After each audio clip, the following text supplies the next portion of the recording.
Wow. Wow, wow, wow, wow. I really don't know what to think about the ending of tonight's AEW Dynamite. It's 2 weeks in a row now that AEW has delivered the shock factor in shocking their fan base. And that is a great thing because the more unpredictable these shows are, the better it is. Just look at Royal Rumble, for example. WWE took the safe route with Roman Reigns winning the 2026 Men's Royal Rumble match. Now, did it turn into a great segment on Monday night with Roman Reigns and CM Punk?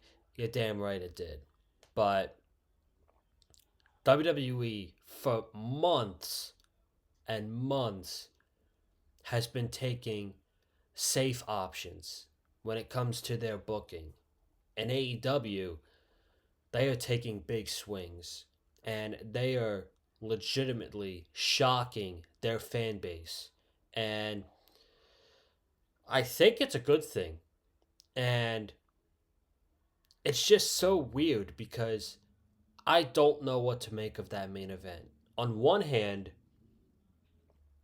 you just put over Brody King in the biggest way that you possibly could. He absolutely decimated MJF, the world champion, in the main event. And on the other hand, you made MJF look like a complete idiot when Hangman came out and he took his eye off the opponent immediately. Took his eye off of Brody King and was focusing on Hangman. So that made MJF look like a complete idiot. But you created a big moment with Brody King and the crowd erupted and Brody felt like a main eventer in that segment. So there's stuff to like and there's stuff not to like about that main event segment. So I don't really know how I'm feeling about it, but I guess the one word you could say is basically what has been happening the last 2 weeks. Shocking. That was completely shocking. And the last thing I expected from that match tonight was a squash match. I was thinking, okay, because this is a perfect match for the Australia show next week. This is the perfect match for that. And it's like, how can we get there? Are we going to do a time limit draw? Are we going to get a count out win by Brody King? Could we get multiple interferences in the match? I mean, we did earlier with Hangman, but and I timed it on my phone. Brody King beat MJF in 1 minute and 10 seconds. That's the definition of a squash match. So Brody King squashed MJF to get a world title match at Grand Slam Australia. And AEW has been firing. They had a weak show a couple weeks ago in Orlando, but they are firing, man. There is so much good stuff going on. You got multiple people going off after the world title, which is not only good for the wrestlers, it is great for the title. It is really putting over how prestigious that title is. Um, so I'm loving that.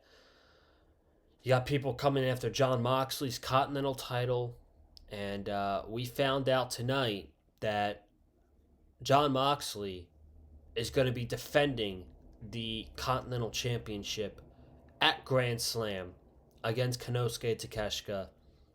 And you got that. You got the world title. You got Tommaso Ciampa coming into AEW, winning the TNT Championship immediately in a kick ass match against Mark Briscoe. You got a potential feud between him and Kyle Fletcher. Um, I still think that's making Kyle Fletcher go backwards from where he was at the end of last year. But I will take Ciampa against Kyle Fletcher over another Mark Briscoe Kyle Fletcher match because I'm just so over that. And then um, there are sections of the fan base that like the stuff that's going on with Tony Storm and the Death Riders and Orange Cassidy. I don't necessarily care about it, but there are certain fans that are enjoying that feud. So there's a lot to like right now in AEW, and I think that is great. And it is great for wrestling. So we'll talk everything that happened tonight. Again, it was a really good show.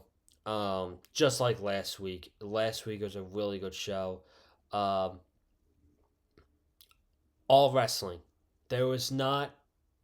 There was a couple backstage promos, but not like a lengthy promo where a lengthy segment where they are just cutting multiple promos.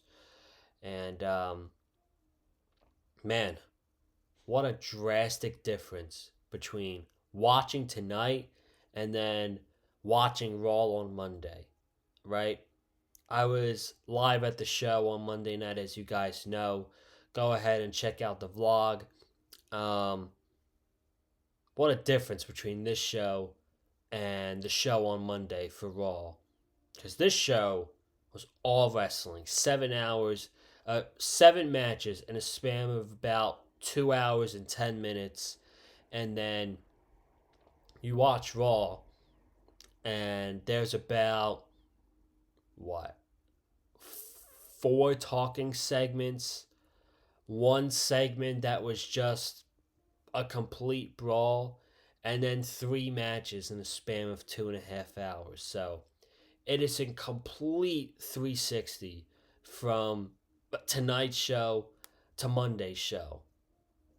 And I'm not saying either one of them are bad. I'm just comparing the difference between both shows. So we're going to get into everything AEW tonight.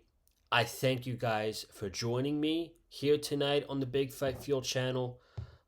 What a wild week it's been. Seriously, what a wild week it's been for this channel. Last week we had the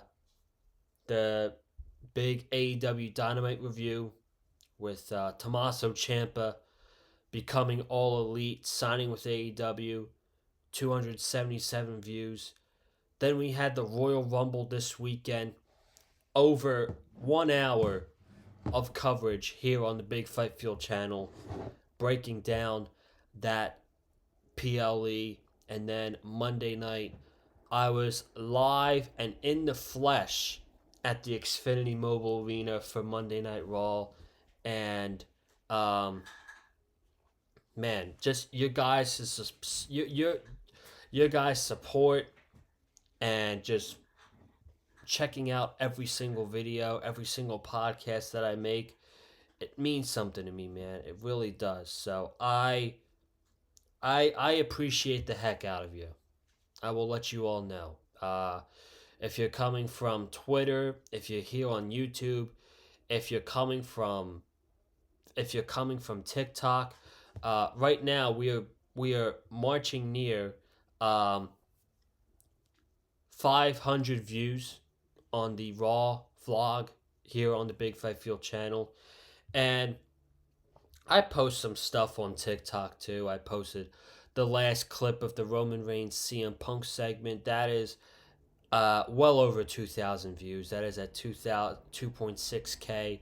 And then this was straight out of left field, let me tell you. I made a video about, I just literally posted Penta's entrance on my TikTok and talking about how over he is. And it's like one of my biggest takeaways from that show was how over Penta is with the audience and especially little kids. And he is so incredible. I have always loved him from his AEW days and then jumping ship to WWE. I have always loved Penta. He is so good at what he does, and I made that TikTok, and now it is over 10,000 views, which is absolutely wild. So that is one of my highest viewed TikToks ever. Just literally Penta's entrance, which is insane. So whether you're from YouTube, whether you're from TikTok, I appreciate all your support, and it's gonna be big these next 2.5 months because now we are on the road to WrestleMania. We are gonna go on this journey until April 18th and April 19th when we get to Las Vegas and WrestleMania. And we are gonna have all the AEW coverage here on as well. Wednesday nights, pay-per-views, a lot of stuff going on, man. So I just want to thank you guys so much for your support. It means the damn world to me, and we are going to continue to make all the wrestling content that we can here on the Big Fight Fuel channel, week in and week out. So, um, it's literally, I would say, literally right now is probably the best time in the whole calendar year. Right now is probably the best time to be a fan of professional wrestling. Right now, and then you got that July and August period, and then it's football season, and it's kind of dull a little bit. But I appreciate the hell out of you. So I just wanted to get that off my chest. But okay, let's dive into Dynamite. They kicked off with a 6-man tag, Death Riders, Don Callis family. You had John Moxley, Daniel Garcia, and Pac representing the Death Riders, and for the Callis family, you had um, Takeshita, Josh Alexander, and El Clone.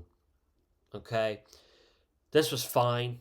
The match was whatever. I got two takeaways from this match. Number one, this match was made for Takeshita to look strong because he was going to get the Continental title match against John Moxley at Grand Slam. So they had to make him look really good. He got a lot of offense in this match. He got the pinfall win over Daniel Garcia.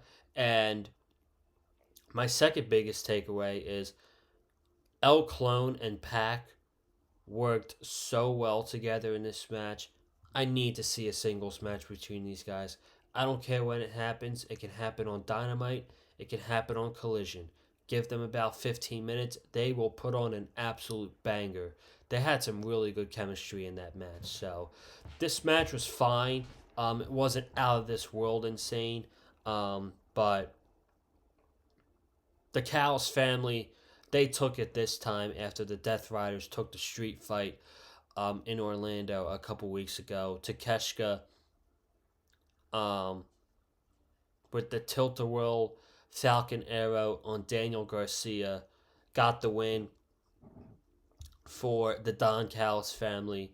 And then later on in the show, they made it official that the Continental title match at Grand Slam was going to be Konosuke Takeshita versus John Moxley. Moxley defending his title against Takeshita. We called it last week on the Big Fight Field channel, and look what happened. The match was made official. So, what's going to happen at the match? I don't know.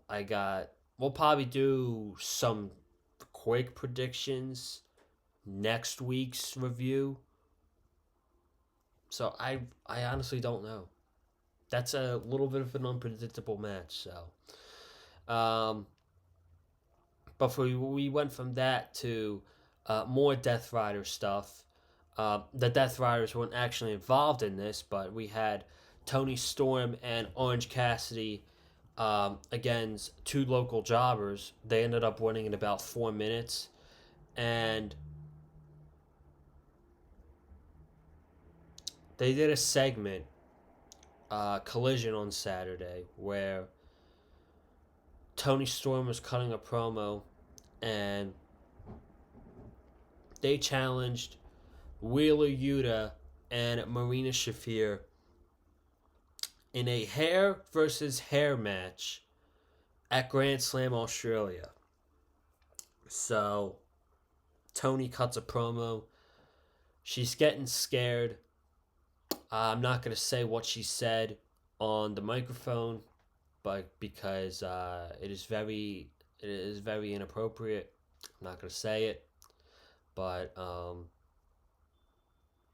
she basically cut a promo doubting themselves, and she's like, "I don't want to lose my hair," and she said two things are gonna happen. She said, number one, um,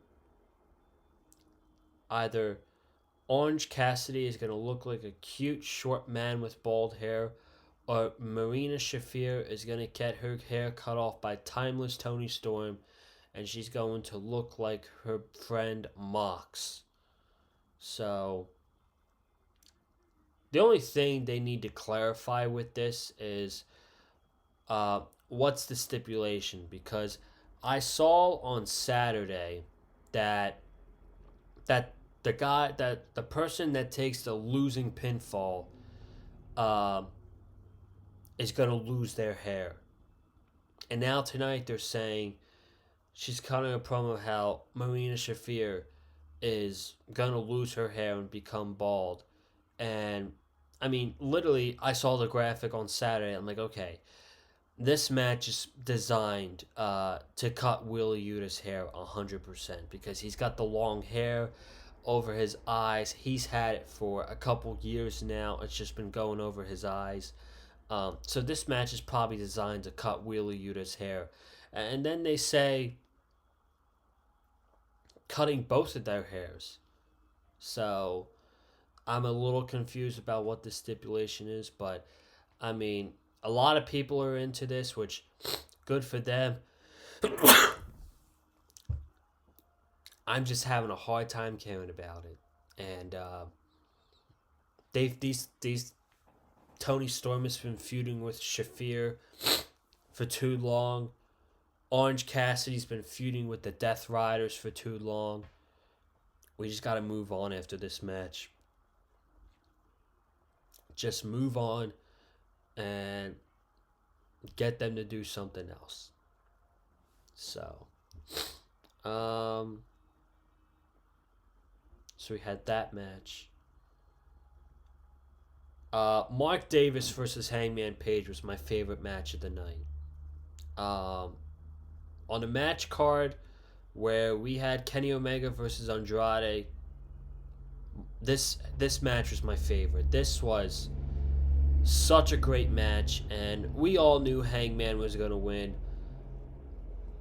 But goddamn, that fucking Mark Davis was so good in that match, and I'm really happy because last week I did forget to talk about that tag team title match that happened last week. But the biggest takeaway was Jake Doyle, who just signed with the company, tore his bicep, and it was basically the same spot how Drew McIntyre tore his, or how CM Punk tore his bicep at the Royal Rumble in 2024 when he took a DDT from Drew McIntyre.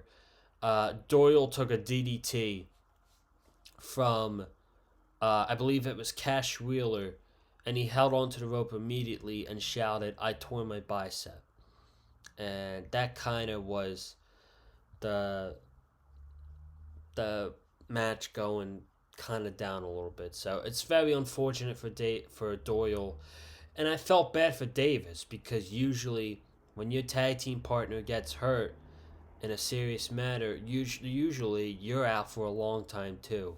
And I just hope that I hoped that wasn't the case with Davis, and they got him in the next week fighting literally one of the top baby faces in AEW and Hangman Adam Page, and they had such a great match.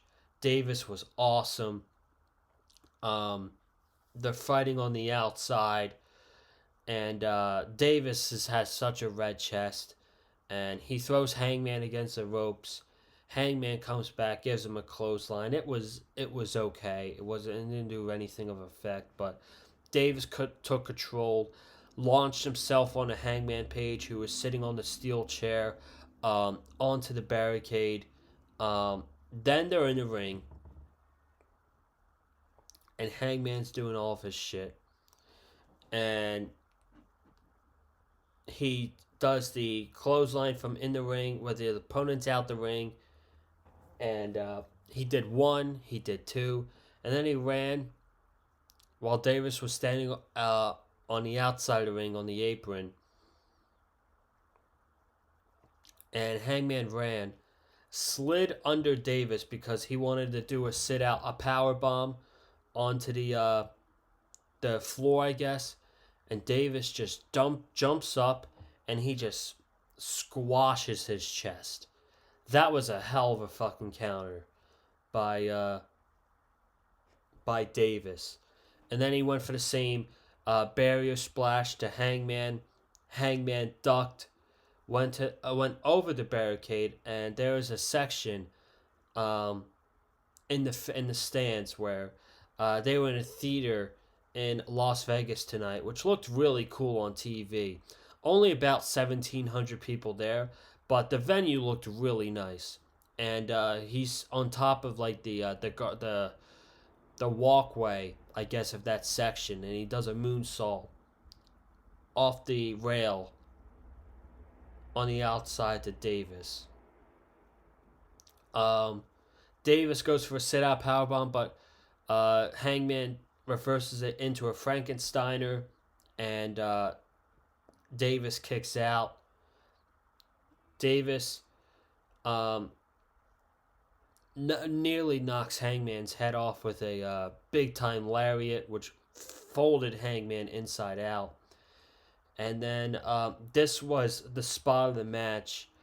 They fake each other out with tombstones. You know how, like, say Davis has Hangman in a tombstone position, then Hangman will have Davis in a tombstone position. And they go back and forth until they go to the outside on the stage, and they go over the top rope. Hangman drops Davis on the stage to give him a tombstone, which looked fucking sickening, badass. And then Hangman, he hits the buckshot lariat, gets the win over Mark Davis. This was the best match on the entire show. I don't care what anybody says. Even on a show where we had Andrade versus Kenny Omega, this match was great. So shout out to Hangman, shout out to Mark Davis. And Hangman got on the mic and he said, I'm going to Australia to participate in the number one contender match. And he says, Kenny, I hope I can meet you there, but if I don't, Andrade, I will kick your ass in Australia. So he left it simple and effective, just like that. And speaking of Andrade and Kenny Omega, that's literally the next match we go right into. So Andrade versus Kenny Omega. They do some grappling earlier. We are towards the first commercial break, but before that, Andrade goes for 3 amigos, and the third one, he takes Kenny to the outside floor and gives him a suplex onto the outside of the ring. And we come back from commercial. Kenny hits the You Can't Escape on Andrade for a close 2. Andrade hits a Compe Torino onto Kenny Omega on the outside. Or a Tope Tornillo. There we go. Tope Tornillo was the move. And then back in the ring, Andrade goes for the springboard moonsault. Kenny moves. Andrade goes for it again. Kenny gets the knees up. He had that one well scouted. Later on, after a shoulder to the turn, like when Andrade was laying on the turnbuckle, Kenny hits the V trigger in the corner to Andrade for a near fall at 2. Andrade would then hit that wicked back elbow that he always hits. And then they were having a really good match. And the match was still good.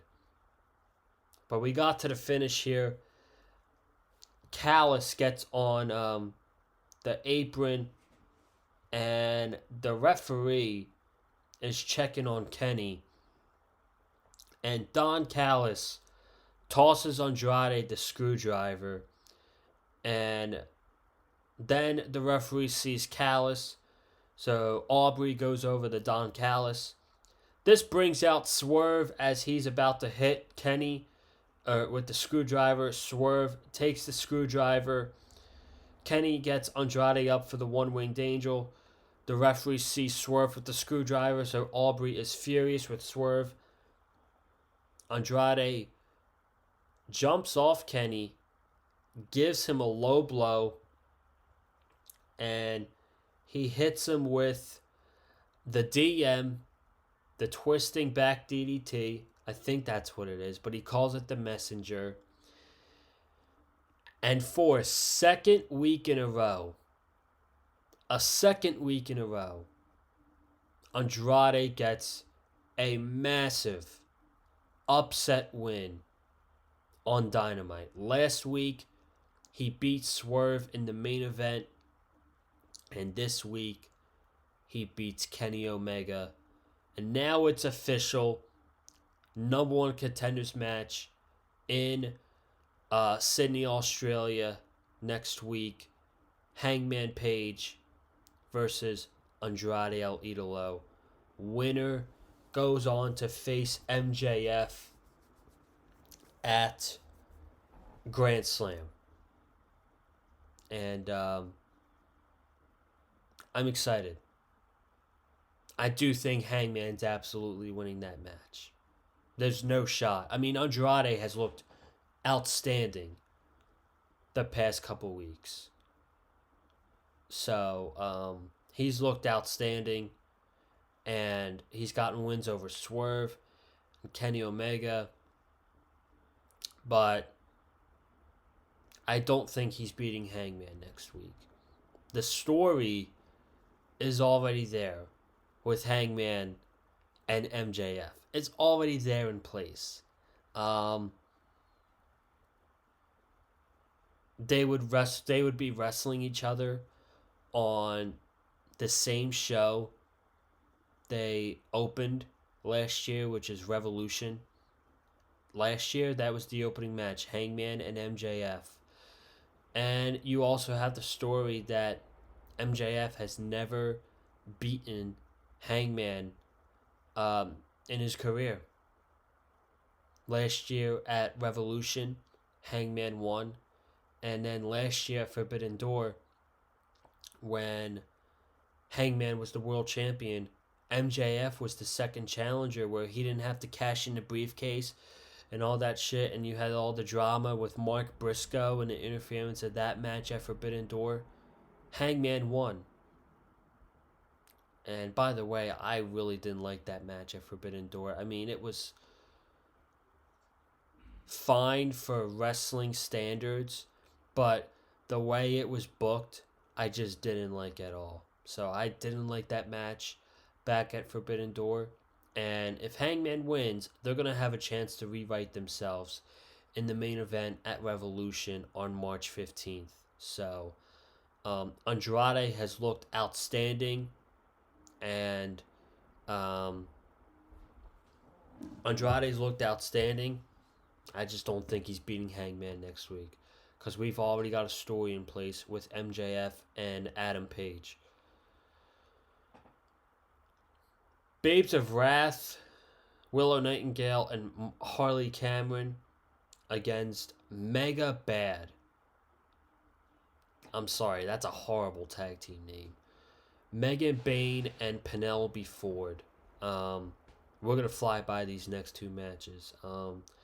This was an eliminator match for the tag team titles, and clean as a whistle. Megan Bayne pins Penelope Ford in a okay match. I didn't really think there was nothing wrong with it. No heat at all for it, of course, after the last segment. So they definitely put these ladies in a bad spot. But they had an okay match. And now they'll have an opportunity for a better match at Grand Slam because there's going to be more stakes on the line. The tag team titles are going to be on the line. And this is going to get Harley Cameron for a second year in a row another match in her home country of Australia. So she takes the pin tonight, but she's probably going to get that pinfall win when we get to Sydney, Australia next week. And then Ricochet, and he's defending the national championship against Jack Perry. And oh boy, there's a lot of stuff on Ricochet on social media. I think Ricochet had a podcast. Um, or he was on a radio station in Las Vegas, and he talked about his time in WWE, and man, he just completely, completely shit on that company now. There's some things that he said that I 100% agree with, but there's some things what he said is like I don't agree with. Um, when he was talking about WWE ruining wrestlers' legacies, and he brought up Sami Zayn, and he said, I would argue that El Generico has had a better career than Sami Zayn has. Man, I don't know if I agree with that one wholeheartedly. Um, Sami's had multiple world title matches. He's uh he's been Intercontinental Champion, United States Champion, won the tag team titles with his best friend in the main event of WrestleMania. That was WrestleMania 39. And he was a part of one of the greatest stories in the last 20 years in the WWE, which was the Bloodline. The Bloodline story. Sami Zayn was a focal, key aspect of that story. Without Sami Zayn, that story is not as good as it was. So, Ricochet said a lot of shit about his run on WWE, and if you don't know anything about it, just look up Ricochet on Twitter. I'm sure you're going to find plenty posts about it, but he took on Jack Perry, and I thought for sure Jack Perry was going to win this title tonight after getting absolutely demolished last week backstage by the Demand. And yeah, the Demand were out there, and they got ran onto by the Young Bucks. So they took out those guys. Jack Perry looked like he was going to win with the running knee. But I guess during this brawl, the national championship was placed on the second rope, and he landed face first and was able to hit Vertigo and retain the the national championship. God, there's too many fucking titles. The national championship. So solid match. I'm guessing this is it for the Jack Perry feud. He's already beaten him twice, so feels like we got to move on here. And I also disagree when he said the United States title and the Intercontinental title, they mean nothing now. I absolutely disagree with that. Just look at the last couple reigns of United States champions and Intercontinental champions.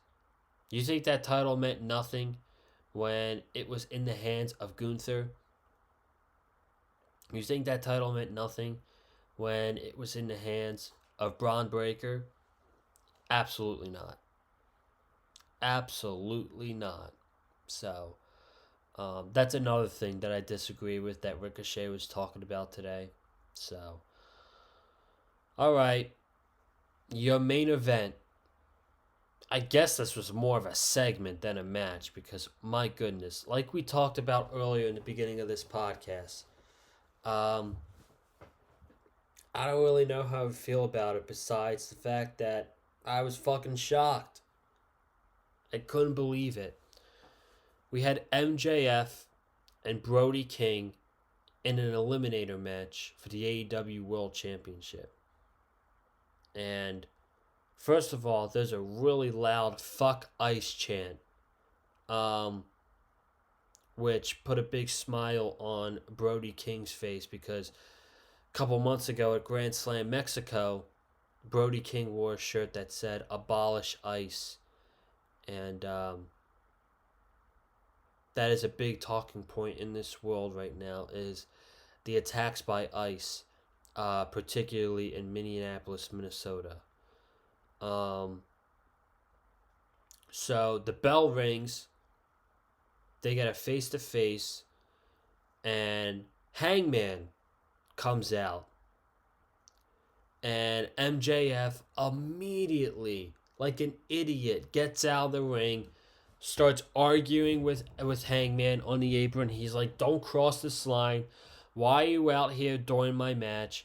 And he took his eye off Brody King, and Brody King went behind him. And as soon as MJF saw that he was behind him, Brody King choked him out, hung him up against the rope, and Brody King took MJF, put him against the turnbuckle, hit a huge, massive cannonball, and then the Gonzai drop, which is his finisher, and he squashed MJF. I had to go back.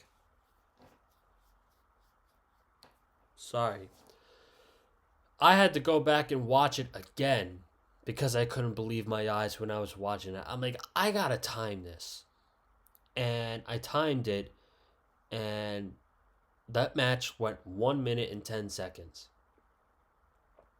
So they squashed it in 1 minute and 10 seconds. They squashed the AEW World Heavyweight Champion in 1 minute and 10 seconds. And like I said, I don't know how to feel about this. One hand, you're really putting over Brody King strong. You're making Brody King look like a main event level talent. That is absolutely a positive. Another positive is that Brody King came out standing on top in the brawl, the four-way brawl with Hangman, Andrade, him, and MJF. Brody King was that guy standing with the AEW World Championship. And my dislikes was making MJF look like an idiot. He literally looked like a complete fucking idiot in that main event segment. So that was Dynamite. That was Dynamite tonight from Las Vegas, and it was basically focused on the build to next weekend's show, Grand Slam Australia, which, programming note, there's Dynamite on Wednesday. We will be here for Dynamite, but that Grand Slam Australia show is next Saturday night. And for those of you that don't know, next Saturday is Valentine's Day, and it is my first Valentine's Day with my lovely girlfriend. So we will be going out having a tremendous night together. So I will be watching that Grand Slam show on Sunday, and we will be reviewing it at some point next Sunday, because there is no chance I'm watching it on Valentine's Day night when I want to go out and have the night with me and my love. So we'll be doing that show next Sunday. But now, after tonight, your matches for that show, they 5 matches official. MJF defending the AEW World Championship against Brody King. Jon Moxley defending the AEW Continental Championship against Konosuke Takeshita. Willow Nightingale and Harley Cameron, Babes of Wrath, defending the AEW Women's Tag Team Championships against Penelope Ford and Megan Bayne. We have the number one contenders match for the AEW World Heavyweight Championship, Adam Page versus Andrade, and the hair versus hair mixed tag team match, Tony Storm and Orange Cassidy against Wheeler Yuta and Marina Shafir of the Death Riders. So I'm sure we'll be talking more about it next Wednesday night, but that is looking like a pretty damn good match card to me. So we'll talk more about it next week. And I appreciate you guys joining me tonight. Subscribe to the channel. There's going to be so much wrestling content um, these next few months. Enjoy it. I'm going to enjoy it. We all love professional wrestling. We connect through professional wrestling. Comment down below your thoughts on tonight's episode of AEW Dynamite. Hit the like button if you like what you heard from me tonight. Follow me on Twitter at Colin_Joseph and TikTok as well at Colin_Joseph. And guys, I will catch you all Friday night for SmackDown. First SmackDown after the Royal Rumble. So that should be a pretty darn big show on Friday night. And we will be here to talk about it. So, okay. Have a good night. Stay safe. And as always, stay classy. And always love wrestling. Peace.